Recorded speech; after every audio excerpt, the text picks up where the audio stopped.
I mean, it always amazed me that people like Renzo Piano can draw two lines for a wall and they understand exactly what goes in between, but they're not thinking about that. It's sort of back of mind stuff, but it's there. You have enough knowledge to know how that works, and they understand intuitively how the building comes together. They understand all of the processes from planning all the way through to construction, and even the opening, how that should potentially work.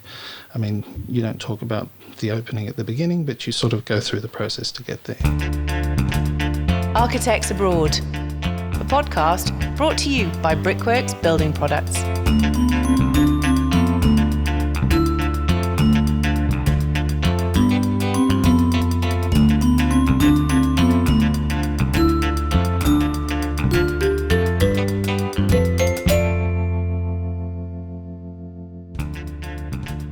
G'day, I'm Tim Ross and welcome to Architects Abroad, a podcast for Brickworks Building Products. Travelling overseas is deeply embedded in the Australian psyche, and because of our relative isolation, we're drawn to exploring the world. We all know about the formative power of backpacking, but what about the vocational value of working overseas? What are the gains, both personal and professional, from time spent working abroad? In this episode, I chat to Troy Uleman, a Sydney-based director of John McAslan and Partners. During his career, Troy has worked with international practices such as Renzo Piano Studio and leading Australian practices Hassel and PTW Architects, and in association with Foster and Partners, Rogers Stirk Harbour and Partners and John Ordle Architects. A deeply thoughtful man, we're about to hear about how those experiences have shaped his life and career. This is Troy Uleman. Troy, good to see you. Good to see you. Thank you for coming out to my house. That's okay. It's a brilliant house to be in. Thank you. What was the driving factor for you to become an architect? There's probably lots of things that sort of led to this. Ultimately, my father pushed me into it, but it was based on lots of little bits of evidence that I'd left along the way, like collecting all of the cutouts from the Sydney Morning Herald of the house plans that they used to publish. I had a clipbook full of those things week by week, and I'd study them and make notes about them. These are starting to be a bit of a giveaway. What was it, just to stop you on that one, what was it about those plans? What was it that... Well, I lived in a little house in the inner west, and it was always intriguing to see how other houses came together and sort of understand them through the planning and the relationships of bathrooms and service spaces to living spaces and things like that. I mean, double story was amazing to me, how you put a stair in, because we didn't have a stair in our house as a kid. But those sorts of things, it sort of led to, I think, a lifetime interest. And what did your dad said, look, you've been cutting these things out of the paper. This is you. Well, there are a few things. I mean, I ran away from home to watch some builders build a house. Well, I didn't run away from home, but everyone else told me that's what I did. The police were called. I was gone for some time.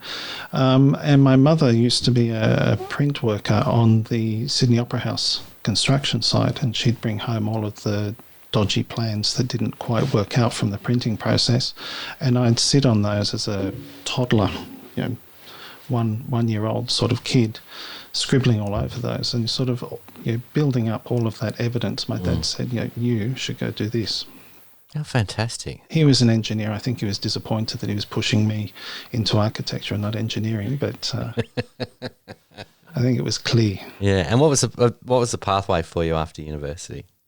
I worked for some good Sydney practices. I started with Jackson Tees, Chess Willis. They're a great, I guess, foundational practice, very solid systems and processes and reasonably good, strong design attitude. And we won a few awards in some of those early projects I worked on, which sort of whet my appetite for things. And from there, I think I ended up at Hassel, and from Hassel to Renzo Piano, and Renzo Piano back to Sydney, and working for a few other people before my current gig at John McAslan and Partners.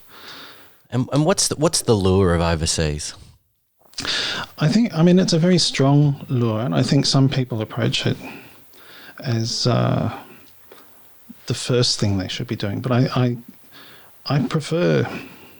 I think it's better if people sort of hang out, get a little bit of experience, hold back a little bit, and then work out how they want to be an architect, with local practices perhaps, and then jump into this sort of big international space. And we have this idea that we go on these tours of working holidays and things. I think it's a great experience. But I do think you sort of need to understand who you are and have a little bit of experience under your belt before you can go and sort of compare yourself to these great masters and working for people like Renzo Piano and so on. I think it is important if people can muster that opportunity, because it does show you another way of thinking, another way of doing things, dare I say, a higher level, sort of just a very different way of being an architect to the sort of run-of-the-mill, get it done attitude in Sydney. What year was that, and how did that opportunity come up? I think that was 97 or so, 1997 or so. So quite some time ago, but still very fresh in my memory. And I guess it came about through a great deal of luck, really, and working with somebody at Hassel. They went off to work with Lend-Lease. They called me a couple of weeks later and said I should join him at Lend-Lease. There were things going and I could work on this Renzo Piano building. And probably rudely, I just said, well, if Renzo were calling, I'd go and do that. And lo and behold, a few weeks later, I was getting phone calls from people representing Renzo Piano. So that was a great stepping stone into that practice. And what was that experience like? Foundational. Like really, we learn lots of things at university, but you really need to try it out when you in practice and in doing things. And I had worked for a couple of years post university. I had that sort of experience. My university was part-time, so I'd been working all the way through as well. And I guess that foundational experience with Renzo was, you learn some stuff at university, but you learn how to be an architect, and that's where I learned how to be an architect, what the right attitudes to things were, the sort of different process to what I'd seen in practices in Sydney and things like that. Yeah, as a non-architect, so these issues, and to be honest, a lot of people who are architects listen to this, so that certain things will make more sense. But talk me through the idea of the foundations. What does that mean to you? The foundation of an architect, yeah. I think there needs to be. I think it's good if architects come with a kind of sense of knowledge of the sort of basic elements of how to construct and how to build and how to do things, and you don't necessarily do that just through designing. You sort of have to have a sort of level of experience with builders and other services, contractors and things. I think once you have that, it always amazed me that people like Renzo Piano can draw 2 lines for a wall and they understand exactly what goes in between, but they're not thinking about that. It's sort of back of mind stuff, but it's there. You have enough knowledge to know how that works, and they understand intuitively how the building comes together. They understand all of the processes from planning all the way through to construction, and even the opening, how that should potentially work. You don't talk about the opening at the beginning, but you sort of go through the process to get there.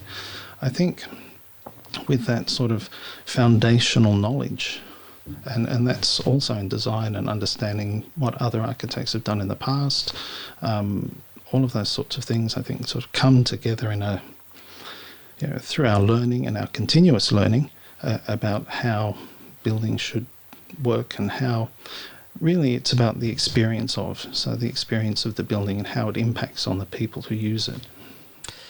Speaking of experience, if you were to do that experience of 1997 today, how would it be different for a young architect?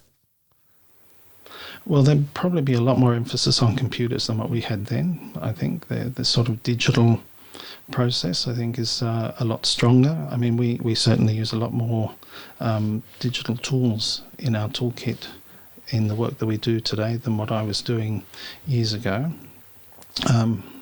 And visualizations and virtual reality and those sorts of things, being able to put the goggles on and see things in a kind of reality and get a sort of sense of what the space is like, how the light might come in and those sorts of things.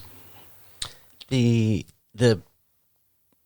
journey for you is, I suppose, is about becoming an international specialist. Is that? Yeah, I guess it is in a sense, sort of.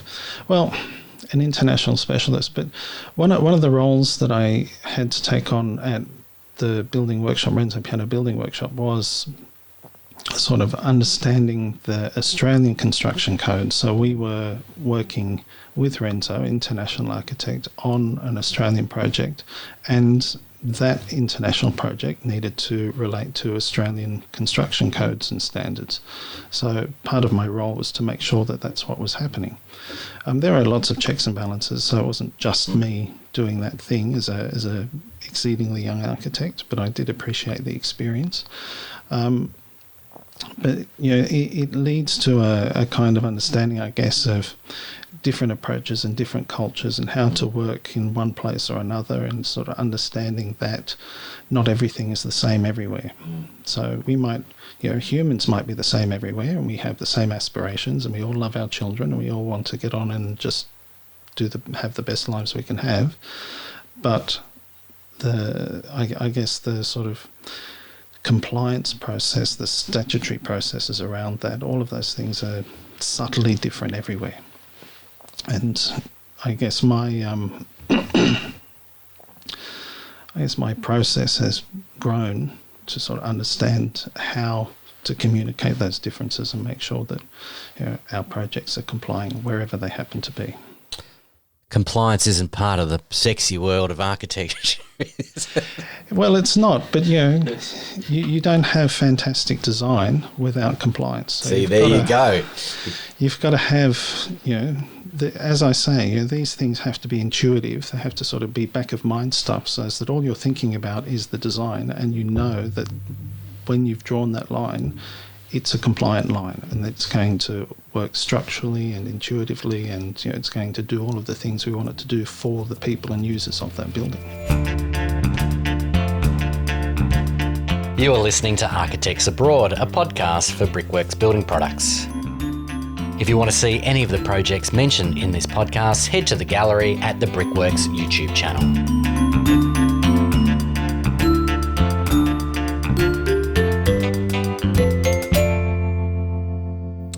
Let's talk about some of the projects or things that you've worked on that you're incredibly proud of. Okay. Aurora Place with Renzo Piano. That's an amazing building. It still looks amazing. Absolutely. Still an icon on the city skyline, I think. It's a great project to work on. And as I say, it was a sort of one of those foundational experiences, sort of let me set down some sort of, I guess, ruts in the road as to how I work and think and process information and work with clients, and understand that architects can be nice people and don't have to be combative with builders all the time, and we have processes and systems that we can wrap around problems and sort things out. And yeah, let's list them all. List them all. Well, Aurora Place, obviously. Deutsche Bank Place with Foster and Partners, again in Sydney. I worked with Roger Stoke Harbour on the master plan for the Barangaroo project, which is subtly different to what's been built, I have to say. And in my own right, I've made some interesting little projects, obviously in my own right, but working with strong teams of other designers and architects. The latest one being the Calyx in the middle of the Botanic Gardens. Had a great team of people working on that. And currently working with John McAslan Partners on Central Station Metro and other metros in Sydney that I can't really talk about. And what's attractive about those projects in terms of? I mean, they're city-making projects. I mean, they're place-making, and if done well, and hopefully we're doing them well, they actually change the life. They can contribute to the lives of the citizens of the place. We're in a strange time. I'm not sure whether you've noticed or not. But how's COVID affecting how you design at the moment? Well, it's a level of complexity that I think doesn't help. I guess the difficulties are really about that collaborative process, the talking to people, the sharing of drawings, the drawing together, sharing the piece of paper over a conversation. And we do have online tools that we're using to help do that. We can do shared screen over Microsoft Teams and all sorts of things. But it's just not the same as being in the space of someone. And I think I hope it's not a legacy of this, but it would be a negative one, is really about that sort of casual mentoring that we have of younger team members, and just being able to see what they're doing and chat with them as you're walking past, and that sort of being able to grow that next generation of architect and help them work out their pathways. It's a really interesting point, because it's one I hadn't thought of, is that those interactions in the workplace, we often think about the simplicity of them, which is just a conversation, rather than that idea of someone's care and thoughtfulness being life-changing in terms of someone's career. And it'd be an incredibly difficult thing to get over Zoom or on a...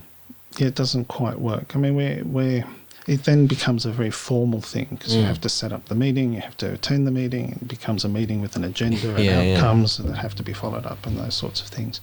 It's not that sort of casual thing that, you can invite someone, if they have a problem, to come and have a chat about it, that sort of thing. Understanding human behaviour obviously is a huge part of why you design, and everyone has a reasonable take on that. We're all humans. Yes. But when you don't, how do you second guess how people might want to go back to an experience in terms of whether it's transport, or it's a theatre, or it's sitting down at a restaurant? Understanding what we don't quite understand. Yes, well, I guess we don't understand fully the implications yet of something like COVID. And we have processes that we utilise that we call customer-centered design. And in that, we take customers through, and it works better for large public buildings and things like that. I wouldn't recommend it for a restaurant perhaps, but we have a design, and we can take people through that design virtually, and the potential end users of that place can have a contribution to the design process, and we take on board their comments, and in that way we can sort of test on a more broader scale than just the design team, which includes engineers and architects and builders and contractors and so on. So rather than just the design team, we can expand that conversation to include members of the public, and I think that's an important process we should be trying to use more often, to sort of at least ask those questions. Working with the international firms over the years, what opportunities does that give you, and what makes it attractive? I mean, there's recognition of names and the experience gained from those places, and there's an expectation that you have worked on projects of a particular scale and I guess quality of those projects as well. So there's an idea that you've learned an attitude toward the architecture that leads to a certain build quality, a certain design quality, certain attitudes that won't let bad things happen, because it's quite a fight. I do have one final question for you.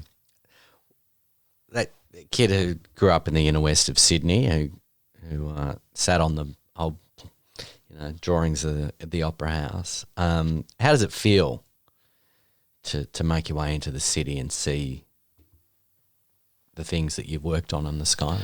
Well, I'm going to quote Harry Seidler in this. It's always about the next one. So, yes, you sort of see and recognise things that you've worked on, and there is a good sense of accomplishment that comes from that, but there's always the next one. You know. I mean, is the idea of the next project, and is it more about the excitement of the new, or is it partly is it a financial thing, which means you're still relevant, or what? Unpack that for me. I think it's more about the new, about discovering new things and learning new things. Being one of my great joys as an architect is constantly learning something new about new materials, new projects, new processes, meeting new people, understanding new organisations and how they need to work, and how we can subtly make a building that suits that particular organisation and supports their way of working. I think it's always that, and I think in some sense that's the sort of 10 or 20% of the job, is that design part. I mean, I keep telling my team, I shouldn't say that design stops at 20%, because I keep telling my team design goes all the way through. Even answering the request for information from site is a design process. But the big picture stuff happens at the front end, and there's a lot of not difficult necessarily, but processes and things that you have to get through to get that design at the very beginning realised as a building. What do you think bricks offer to cities in terms of their use today in new buildings? Well, I think brick, I mean, it's not forgotten, because it's. I think there are still a lot of brick buildings being made at the moment, but it is one of those. It's odd to say. You sort of look at a brick, and there's some great examples of bricks around here. But you look at a brick and you don't necessarily see it as this sort of plastic thing, but because you can put this little thing and build it up into massive walls, and you can create shapes, and you can arch it, and you can do all of those sorts of things, I think it lends itself to that sort of plastic nature of architecture. We can make it shape. There's some amazing things being done by architects at the moment that really demonstrate the capabilities of brick. And how do you think the people respond to brick? It's always that sort of naturalish, warm material that people love to touch, and it gives them a sense of history and context and all of those sorts of things. I think it's one of those materials that really does stretch back into time. Amazing. Troy, thank you so much for chatting to me. It's been fantastic. You're welcome. Thank you very much. You've been listening to Architects Abroad, which is a podcast series presented by Brickworks Building Products. If you'd like to see any of the projects mentioned in this podcast, head to the gallery at the Brickworks YouTube channel. I'm Tim Ross. Thanks so much for listening.